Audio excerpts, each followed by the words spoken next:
जागेच्या वादाचे रूपांतर जीवघेणी हल्ल्यात।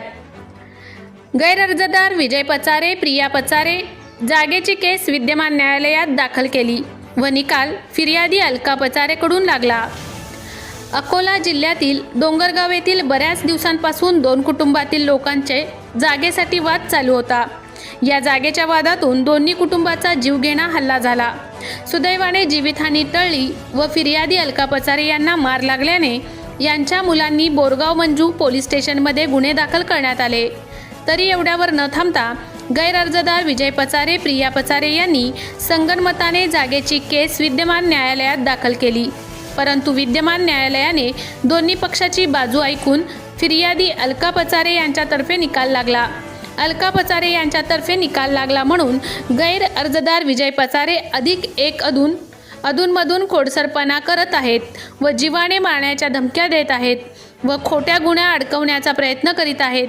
म्हणून फिर्यादी अलका पचारे यांनी जिल्हा पोलीस अधीक्षक साहेब बोरगाव मंजू पोलीस स्टेशन यांच्याकडे तक्रार दाखल केली व आम्हाला न्याय द्यावा, हा आरोपीवर कायदेशीर कारवाई करावी अशी तक्रारीमध्ये म्हटले आहे। राजेश पचारे बोलताय, राहणार डोंगरगाव।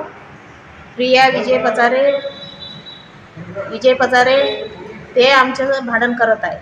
मला घरकुल आला आहे, त्याच्यावर ते म्हणतात माझी जागा आहे, माझ्या जागा आहे। त्यानं केस टाकली तर निकाल माझ्याकडे लागला आहे, मी केस जिंकली आहे। तरी त्यानं जाणून बुजून अजून काही ना काही त्यांचं चालूच राहते माझ्याकडे। रस्ते बंद केले, सगळे बंद केले, सगळे बंद केले, तरी काही ना काही चालू राहते। माझी हेच विनंती आहे साहेब की पोलिसांना की माझ्याकडे मला न्याय द्या। पचारे, मुक्काम पोस्ट डोंगरगाव, तालुका जिल्हा अकोला। आणि माझं घरकुल आल्यामुळे मी घरकुलचं बांधकाम करीत होतो माझ्या स्वतः जागेवर। आणि त्यांनी त्या माझ्या जागेवर कब्जा करायसाठी त्यांनी कोर्टात केस टाकली आणि कोर्टात केस मी जिंकली। आणि माझ्यातर्फे आल्यानंतर त्यांनी मग ते केस आल्यानंतर त्यांची ते अजून त्यांची म्हणजे जैताळपणा जास्त वाढला। जैताळपणा वाढल्यानंतर मग त्यांनी आमचे रस्ते बंद केले। त्याच्यानंतर आमच्या घरात येऊन बाईला आणि मुलाला मारलं आणि त्याच्यावर गुन्हे दाखल केले। आणि त्यांनी आता अजून खोडसाळपणा तयार केला, खोडसाळपणा तयार करून आले। आणि त्याच्यानंतर ते संडासचे जे नवीन पाईप आता आम्ही नवीन पाईप त्यांनी आमच्या इकडे टाकला। त्या संडासचा खूप त्रास आहे आम्हाला, त्या पाण्याचा खूप त्रास आहे। त्यामुळे आम्हाला न्याय भेटला पाहिजे, हे आमची शासनाकडे विनंती।